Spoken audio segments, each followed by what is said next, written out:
जी बस बहुत ही easy article हमारे चल रहे हैं, बहुत ही जो है वो हम आराम आराम से चीज़ों को समझ रहे हैं। कल हमने आखिरी आर्टिकल जो पढ़ा था दैट वाज एंडोप्लाज्मिक रेटिकुलम, ठीक है। और उसके बाद अब हमने देखिए ये जो है ना बुक, ये इसमें आप ख़ास तौर पे देखेंगे कि इन्होंने चीज़ों को अरेंज इस तरह से किया हुआ है, जहाँ जहाँ वो मौजूद हैं उस लिहाज से इन्होंने अरेंज किया हुआ है। जैसे अब जो आपका आर्टिकल है जो अब आप पढ़ने लगे हैं दैट इज़ राइबोसोम्स, ठीक है। सो ये राइबोसोम कहाँ मौजूद होते हैं आप अच्छे तरीके से जानते हैं कि ribosomes are present on endoplasmic reticulum, ठीक है। सो इसका क्या मतलब हुआ कि एक्चुअली आपने सबसे पहले, वैसे न्यूक्लियस तो नहीं आपने पढ़ा था अभी तक, लेकिन अगर आप देखते हैं तो साइटोप्लाज्म के फौरन बाद आपने जो चीज़ पढ़ी वो साइटोप्लाज्म के अंदर मौजूद नेटवर्क था, यानी एंडोप्लाज्मिक रेटिकुलम था, ठीक है। एंडोप्लाज्मिक रेटिकुलम जो है उसके बाद जो लॉजिकली पढ़ना बनता है वो ऑब्वियसली वो राइबोसोम्स पढ़ने बनते हैं। वजह क्या है उसकी? उसकी वजह ये है कि एंडोप्लाज्मिक रेटिकुलम पर अटैच्ड जो हमारी सेल का हिस्सा है वो क्या है? वो राइबोसोम है। So let's discuss the ribosomes. जो राइबोसोम्स हैं वो छोटे छोटे ग्रेन्यूल्स की फॉर्म में हमें नज़र आते हैं अगर हम इसको माइक्रोस्कोप में देखते हैं, ठीक है। माइक्रोस्कोप में ख़ास तौर पे लो मैग्नीफिकेशन पे, हाई मैग्नीफिकेशन पे हमें राइबोसोम जिस तरह नज़र आता है वो अभी हम डिस्कस करेंगे। तो ये जो आप इसको सेल को प्रॉपरली हम फॉर्म कर देते हैं, इस तरह हमने कल बनाया था सेल, ये, ठीक है। तो सेल की फॉर्मेशन में जो हमें छोटे छोटे ग्रेन्यूल्स नज़र आ रहे हैं at the site of endoplasmic reticulum, ये सारे के सारे कहलाते हैं राइबोसोम। और ये राइबोसोम क्या चीज़ें हैं अब हमने इनको डिस्कस करना है। हमें ये बात अच्छे तरीके से पता है बेटा कि राइबोसोम आर प्रोटीन फैक्ट्रीज।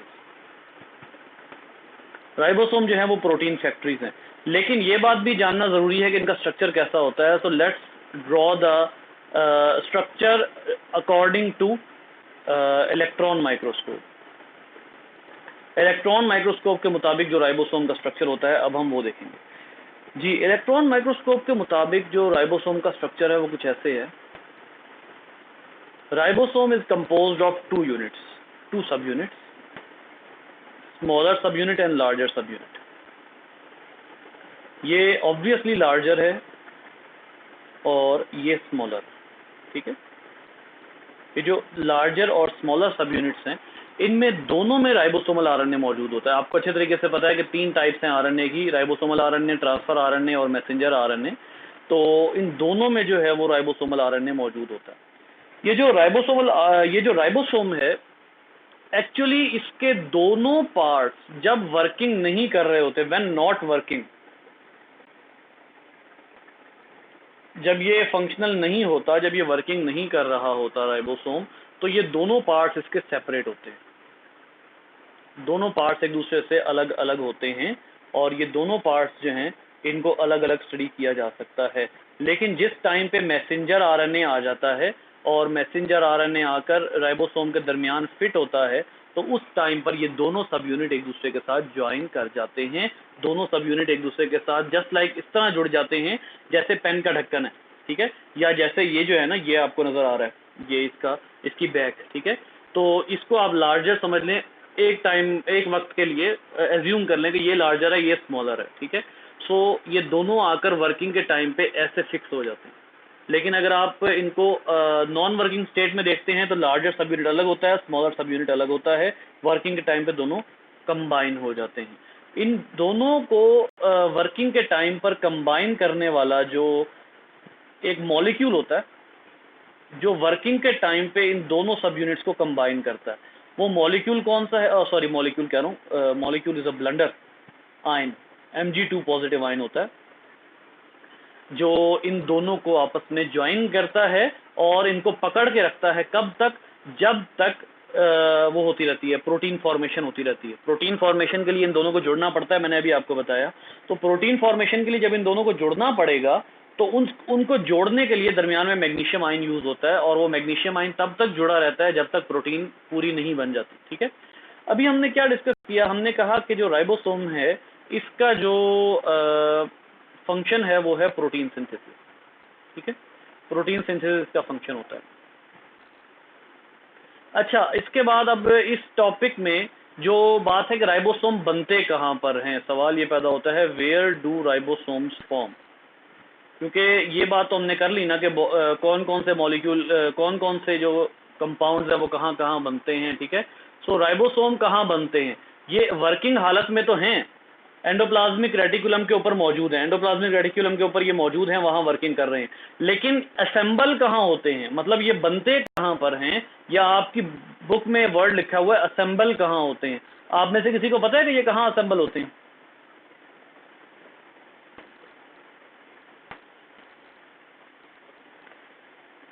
बेटा न्यूक्लियस में एक रीजन होता है जिसको आप कहते हैं, न्यूक्लियस के दरमियान में एक जो है वो बड़ा सारा रीजन होता है जिसको आप कहते हैं, जी क्या कहते हैं न्यूक्लियस के अंदर जो होता है? जी न्यूक्लियोलस। न्यूक्लियोलस जो है उसमें ये राइबोसोम बनते हैं।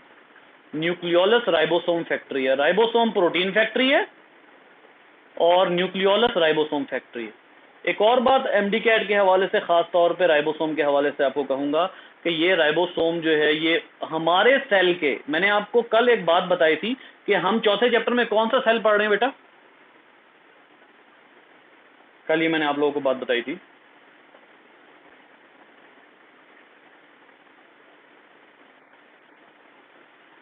कल जो दूसरी दफा मैंने क्लास की ली थी ना 8 बजे, मैंने मैसेज भी किया था आप लोगों को, उस टाइम मैंने आप लोगों को बताया था कि हम इस वक्त कौन सा सेल पढ़ रहे हैं। कासिम मेरे ख्याल आप मौजूद थे और एक और बच्चा मौजूद था, यूकैरियोटिक सेल। हम इस वक्त यूकैरियोटिक सेल पढ़ रहे हैं। हमने छठे चैप्टर में जाके दोबारा सेल पढ़ना है और वो सेल कौन सा होगा, प्रोकैरियोटिक। अभी हम यूकैरियोटिक सेल पढ़ रहे हैं। यूकैरियोटिक सेल में कुछ ऐसे ऑर्गेनेल्स होते हैं जो नॉन मेम्ब्रेन बाउंडेड होते हैं, नॉन मेम्ब्रेन बाउंडेड होते हैं। उनमें कौन कौन से हैं जी, ये जरा देखिएगा। उनमें नंबर 1 पे तो आते हैं राइबोसोम, राइबोसोम के इर्द गिर्द मेम्ब्रेन नहीं होती। और नंबर 2 पे आते हैं सेंट्रियोल। राइबोसोम और सेंट्रियोल दो ऐसे ऑर्गेनेल्स हैं जिनके इर्द गिर्द मेम्ब्रेन नहीं होती। और आपको अगर याद हो, मैंने आप लोगों को ऑर्गेनेल की डेफिनेशन बताई थी। मैं अब यहाँ पे आपसे क्वेश्चन नहीं पूछने लगा, आपको मैं बता देता हूँ। ऑर्गेनेल कोई भी वो कंपाउंड है, ऑर्गेनेल कोई भी वो फैक्ट्री है जिसके इर्द गिर्द मेम्ब्रेन मौजूद है। अगर मेम्ब्रेन नहीं है तो वो ऑर्गेनेल नहीं है। ये है बात जो आपको कंफ्यूज करेगी। राइबोसोम के साथ आप वर्ड लगाते हैं ये सेल का ऑर्गेनेल है। प्रॉब्लम ये है कि अगर ये डेफिनेशन देखी जाए कि organelle must possess a membrane, तो ऑर्गेनेल के राइबोसोम के पास तो मेम्ब्रेन ही नहीं है। याद रखिए, प्रॉपर डेफिनेशन के मुताबिक ना राइबोसोम ऑर्गेनेल है ना सेंट्रियोल ऑर्गेनेल है। क्यों? इनके इर्द गिर्द मेम्ब्रेन नहीं। जब मेम्ब्रेन नहीं है तो वो ऑर्गेनेल्स नहीं है, वो सेल के वर्किंग मॉलिक्यूल्स तो हैं, वो ऑर्गेनेल्स नहीं है। मुझे बताइए, आपने सेकंड चैप्टर के एंड पे पढ़ा था राइबोसोम किन चीजों से मिलकर बना होता है?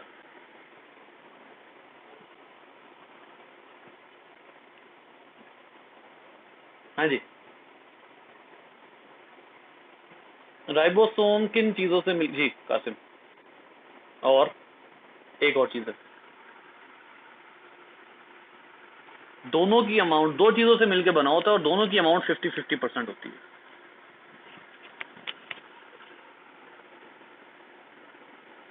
हाँ जी हाँ जी हाँ जी, प्रोटीन और आरएनए।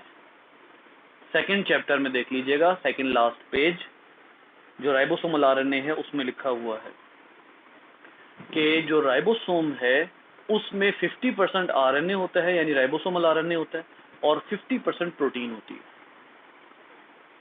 तो आरएनए और प्रोटीन ये दो अलग अलग मॉलिक्यूल्स है ना।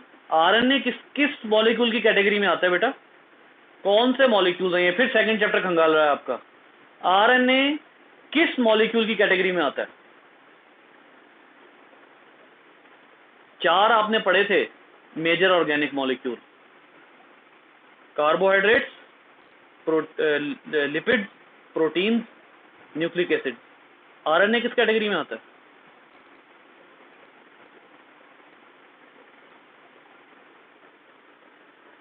इतनी बड़ी हिंट भी दे दी है यार बेटा, आरएनए न्यूक्लिक एसिड की कैटेगरी में आता है जी। अब आइए वापस, मैंने आपको क्या कहा, राइबोसोम किन दो चीजों से मिलकर बने? जल्दी से आंसर करें, हरी अप। किन दो चीजों से मिलकर बना राइबोसोम? अब तो आंसर कर दो, अभी बताया है।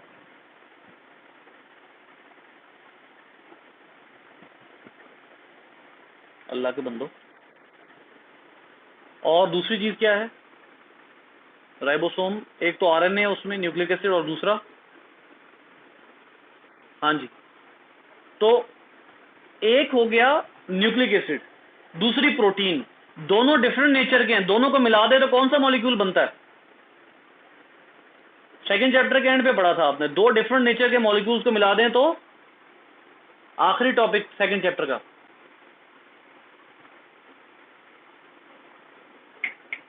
हाँ जी, 4 कैटेगरीज थी, carbohydrate, lipid, protein, nucleic acid. इन चारों में से कोई से दो डिफरेंट नेचर के मॉलिक्यूल को मिला दें तो कौन से मॉलिक्यूल बनते हैं? जी, conjugated molecule. Ribosome conjugated molecule है। अब आइए असल बात के ऊपर, ये सारा सिनेरियो मैंने क्यों बनाया। राइबोसोम में एक मॉलिक्यूल कौन सा हो गया? प्रोटीन। उसकी जो बाहर की बॉडी बनाई है ना हमने, जो बाहर का जो स्ट्रक्चर बनाया है इसका, ये प्रोटीन। अंदर क्या मौजूद है? Ribosomal RNA. बाहर क्या मौजूद है? प्रोटीन। राइबोसोम मिलकर बना हुआ है प्रोटीन और आरएनए का, तो राइबोसोम दो डिफरेंट किस्म के मॉलिक्यूल से मिलकर बना हुआ है, तो राइबोसोम को डिफरेंट मॉलिक्यूल्स की वजह से आप कॉन्जुगेटेड मॉलिक्यूल तो कह सकते हैं, लेकिन राइबोसोम को आप ऑर्गेनेल नहीं कह सकते। क्यों नहीं कह सकते? मेम्ब्रेन नहीं। बिल्कुल यही कहानी सेंट्रियोल की भी है। सेंट्रियोल एक वर्किंग मॉलिक्यूल तो है, ऑर्गेनेल नहीं। ठीक हो गया, ये जो है वो एक तो समझने की बात यहाँ पर थी। अच्छा, उसके अलावा जो अब थोड़ी सी टेक्निकल बात आने लगी है, देखिए ये जो लार्जर सब यूनिट है ना, ये लार्जर सब यूनिट जो है, लार्जर सब यूनिट को आप लोगों की बुक में इन्होंने लिखा हुआ है 60S, और स्मॉलर सब यूनिट को इन्होंने लिखा हुआ है 40S। एस क्या चीज है? एस होता है स्वेटबर्ग। एस स्वेटबर्ग होता है, ठीक है। स्वेटबर्ग ये सेंट्रीफ्यूगेशन का यूनिट है, यूनिट ऑफ सेंट्रीफ्यूगेशन। अब आप लोगों ने सेंट्रीफ्यूगेशन अपने जहन में रखनी है। सेंट्रीफ्यूगेशन क्या होती है? जिसमें हम मॉलिक्यूल को एक्सिस के गिर्द घुमाते हैं, जो मॉलिक्यूल जितना भारी होता है वो अपने सेंटर से उतना ही दूर जाता है, ठीक है। सो स्वेटबर्ग, मैं बता रहा था स्वेटबर्ग की कहानी। स्वेटबर्ग जो है ये 40S या 60S का क्या मतलब है? 60 स्वेटबर्ग या 40 स्वेटबर्ग। स्वेटबर्ग जो है वो सेंट्रीफ्यूगेशन का यूनिट है, और इसका क्या मतलब होता है? Svedberg is equal to 10⁻⁻13 of a second, यानी कि ये टाइम का यूनिट है। स्वेटबर्ग टाइम का यूनिट है, और इसका जो रेट है वो है 10⁻⁻13 सेकेंड, ठीक है। इसके बाद आइए जो असल बात है यहां पर, वो ये है कि जब ये दोनों लार्जर सब यूनिट और स्मॉलर सब यूनिट, जब ये दोनों यूनिट्स मिलते हैं तो ये दोनों मिलकर क्या बनाते हैं? 80 स्वेटबर्ग। यानी कि जो लार्जर सब यूनिट है वो 60 स्वेटबर्ग है, और जो स्मॉलर सब यूनिट है वो 40 स्वेटबर्ग है। तो दोनों मिल जाते हैं तो दोनों मिलकर किसके बराबर होते हैं? 80 स्वेटबर्ग के बराबर होते हैं जी। ये ठीक है, ये जो चीज अभी हमने लिखी है ये ठीक है।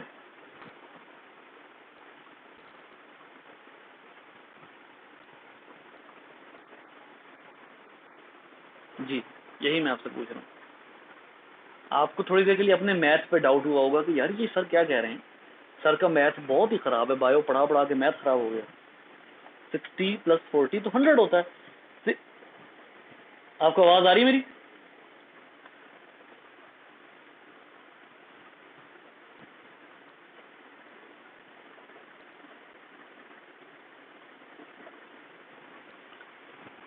अल्लाह अकबर कबीरा।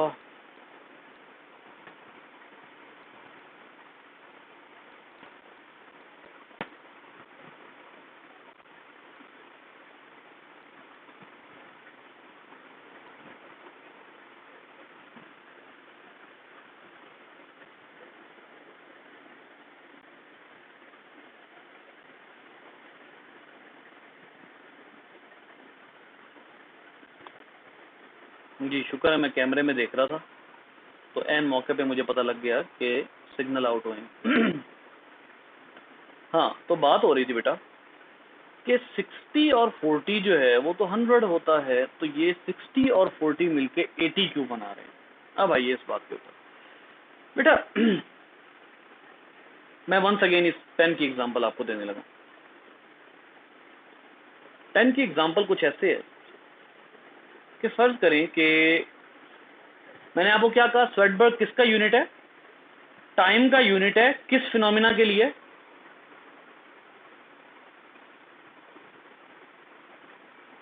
सेंट्रीफ्यूगेशन। टाइम का यूनिट है सेंट्रीफ्यूगेशन के लिए, ठीक है। तो ये लार्जर सब यूनिट है, ठीक है, ये लार्जर सब यूनिट है। इसका हमने क्या टाइम बनाया है, क्या इसको नाम दिया है हमने 60s का, या इसको लार्जर कह ले। ये लार्जर है, ये जितनी देर में सेंट्रीफ्यूज होता है हमने इसका वही नाम रख दिया। यानी ये देखें, यहां पर देखिएगा, इसको हमने क्या दिया 60s, ठीक है। यानी इसके जो सेंट्रीफ्यूज होने का टाइम है वो है 60s। The larger sub unit will centrifuge in 60s, 60 into 10 raised to power minus 13 seconds. And the smaller sub unit के बारे में क्या है, स्मॉलर सब यूनिट जो है वो 40s में क्या हो रहा है, सेंट्रीफ्यूज हो रहा है। लेकिन कब कब जब ये दोनों अकेले अकेले, जब ये दोनों जुड़े नहीं है। अभी बात पे गौर करें बेटा, लार्जर सब यूनिट का अलग नाम 60s है, स्मॉलर सब यूनिट का अलग नाम 40s है, 40s। ये दोनों जब अलग अलग होंगे तो एक 60s होगा, एक 40s होगा। लेकिन जब दोनों कंबाइन हो जाएंगे तो दोनों का कंबाइंड टाइम जरूरी नहीं है कि वो जमा करके बने। यानी 60 + 40 100s जरूरी नहीं है। जो राइबोसोम, इसको ऐसे समझ लें कि ये लार्जर सब यूनिट है, ये स्मॉलर है। लार्जर सब यूनिट 60s में सेंट्रीफ्यूज होता है, स्मॉलर सब यूनिट 40s में सेंट्रीफ्यूज होता है। और जब ये दोनों मिल जाते हैं तो ये एक बॉडी बन जाते हैं।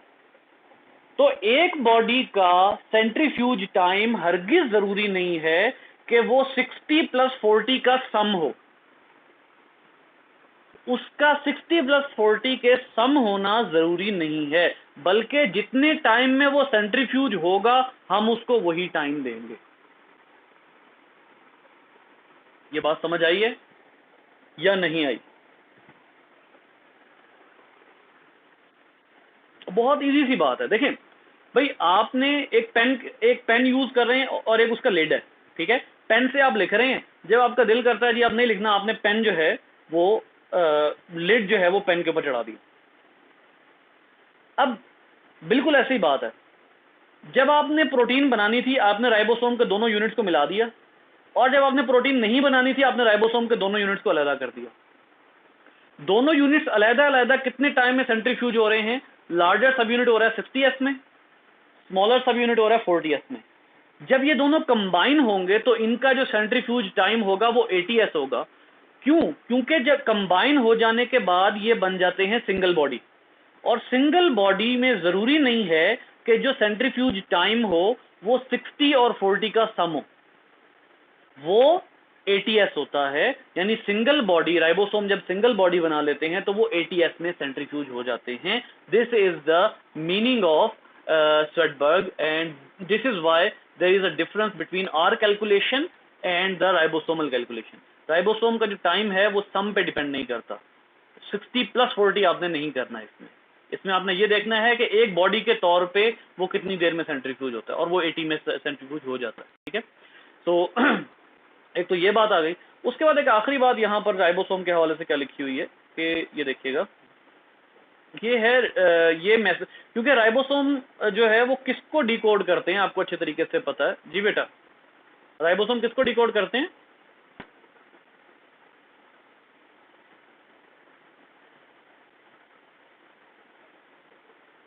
प्रोटीन तो बनाते हैं ना, तो कौन से मैसेज पे प्रोटीन बनाते हैं? ये कौन मैसेज लेकर आता है? मैसेंजर आरएनए, ठीक है। मैसेंजर आरएनए जो है वो लेकर आता है, मैसेज लेकर आता है कि ये वाली प्रोटीन बनाओ। तो समटाइम ऐसा होता है कि जो आरएनए एक होता है, उसके ऊपर जो अटैच होने वाला राइबोसोम होता है वो भी एक होता है। लेकिन समटाइम ऐसे होता है कि एक ही आरएनए से आप ज्यादा सारी प्रोटीन्स बना लेते हैं। एक ही लंबा सारा आरएनए जो है उसको आप न्यूक्लियस से भेजते हैं और उससे कई प्रोटीन बना लेते हैं। फॉर एग्जांपल ये आप देख रहे हैं इस वक्त, ये जो ब्लू कलर की मैं बना रहा हूं ये सारी प्रोटीन चेन्स हैं, सॉरी ये सारी की सारी पॉलीपेप्टाइड चेन्स हैं, ठीक है। ये पॉलीपेप्टाइड चेन्स हैं जितनी ब्लू कलर की हैं। तो ये एक ही आरएनए से बन रही हैं, लेकिन डिफरेंट कैसे बन रही हैं? क्योंकि एक राइबोसोम प्रोटीन नहीं बना रहा, बल्कि कई राइबोसोम मिलके एक आरएनए से कई प्रोटीन्स बना रहे हैं। तो जब एक आरएनए पर कई राइबोसोम्स अटैच होते हैं तो इस सिचुएशन को हम कहते हैं पॉलीसोम। ये इंपॉर्टेंट डेफिनेशन है जो अक्सर पूछी जाती है, आप लोगों की बुक में लिखी हुई है। जब एक आरएनए से कई राइबोसोम कई प्रोटीन निकालते हैं तो आपको यूं लगता है, तस्बीह देखी होगी आपने, तस्बीह के धागे पे छोटे छोटे गोले से अटैच, ठीक है। बिल्कुल ऐसे ही आरएनए का धागा है, उसके ऊपर छोटे छोटे कई राइबोसोम अटैच है, तो उसको आप पॉलीसोम का नाम देते हैं। पॉलीसोम जो है वो ऐसी सिचुएशन है जब एक ही आरएनए से आपने कई प्रोटीन्स निकालनी हो। जब एक आरएनए से कई प्रोटीन निकालनी है तो उसके ऊपर कई राइबोसोम अटैच कर देंगे, तो वो सिचुएशन तस्बीह की आ जाएगी और उसको आप कहते हैं पॉलीसोम। ठीक हो गया। अब एक चीज आप लोगों की बुक में यहाँ डायग्राम में मेंशन है, और वो है ये देखें, स्टार्ट ऑफ एमआरएनए ये, और एंड ऑफ एमआरएनए ये वाला। यहां लिखा हुआ 5 प्राइम एंड यहां होता 3 एंड। हाय, ये 5 प्राइम एंड और 3 प्राइम एंड क्या था बेटा? हाँ जी, 5 प्राइम एंड और 3 प्राइम एंड क्या है?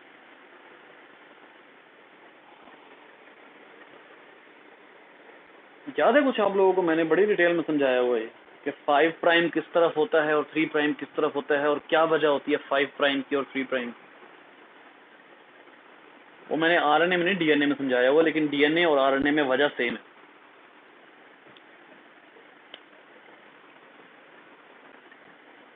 जी जी जी, जल्दी जल्दी, नहीं ज़हन में आ रहा। यार आप लोग सेकंड चैप्टर भूले पड़े हैं, आप लोगों ने रिवाइज नहीं किया हुआ। कम से कम अगर आप लोगों को उस तरह टेस्ट नहीं हो रहे तो आप लोग रिवाइज तो करें। ये है राइबोज, इसके साथ यहाँ पर कार्बन है और उसके साथ OPO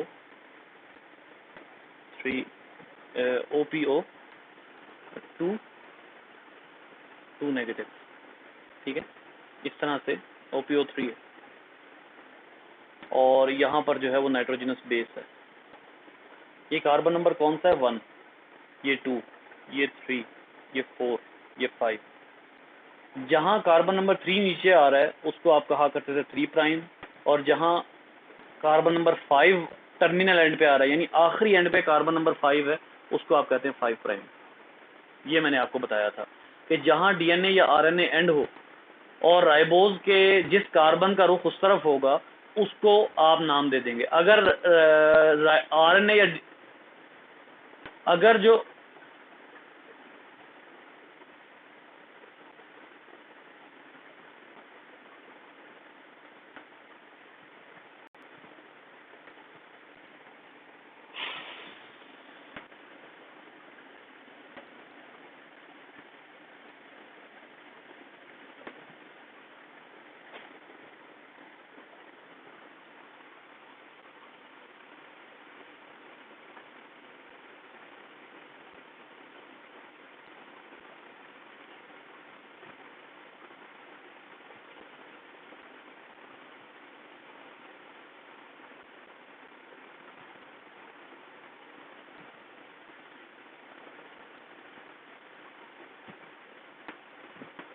जी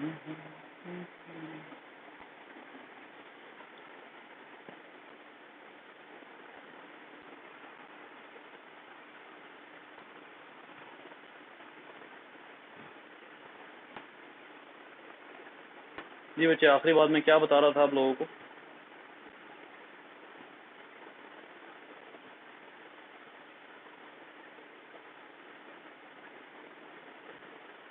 बॉयज, आखिरी बात मैं क्या बता रहा था आप लोगों को?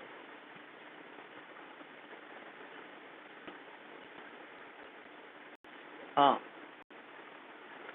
मैंने आप लोगों को कहा था कि डीएनए और आरएनए में भी, मैंने ये आपको डीएनए में भी ये बात समझाई थी और आरएनए में भी होता है कि जिस साइड पर आरएनए या डीएनए का एंड हो रहा है ना, उस साइड पे जो कार्बन होता है उसको वो नाम दे दिया जाता है। मतलब अगर ये आरएनए का एंड है और राइबोज का कार्बन नंबर 5 जो है वो आखिरी कार्बन जो है वो कार्बन नंबर 5 है, तो उस एंड को आप क्या नाम देते हैं? 5 प्राइम।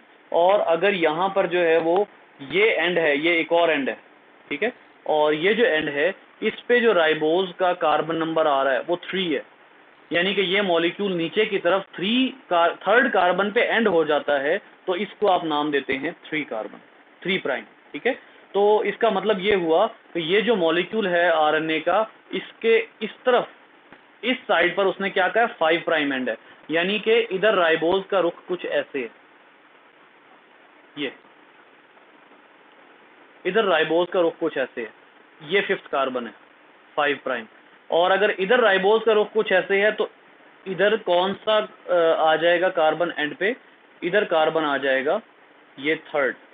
तो इसका क्या मतलब हुआ कि इसको आप राइबोज के टर्मिनल कार्बन की वजह से, यानी राइबोज का जो आरएनए है उसका जो आखिरी राइबोज है उसका कौन सा कार्बन ये साइड फेस कर रहा है? 3। और यहाँ पर इस पॉइंट पर जो राइबोज का आखिरी मॉलिक्यूल है उसका कौन सा कार्बन एंड पे मौजूद है? 5। तो उसी लिहाज से हम 5 प्राइम एंड और 3 प्राइम एंड का नाम रखते हैं। तो ये बेसिकली बात है यहाँ पर इतनी सी, इसको जो है वो याद रखा करें बच्चे, इन चीज़ों को ऐसे ना किया करें, ये बहुत ज़रूरी है याद रखना। आप लोग जो है वो इस हवाले से थोड़ी सी लापरवाही कर रहे हैं, ये अच्छी बात नहीं है, ठीक है। सो राइबोसोम के बाद जो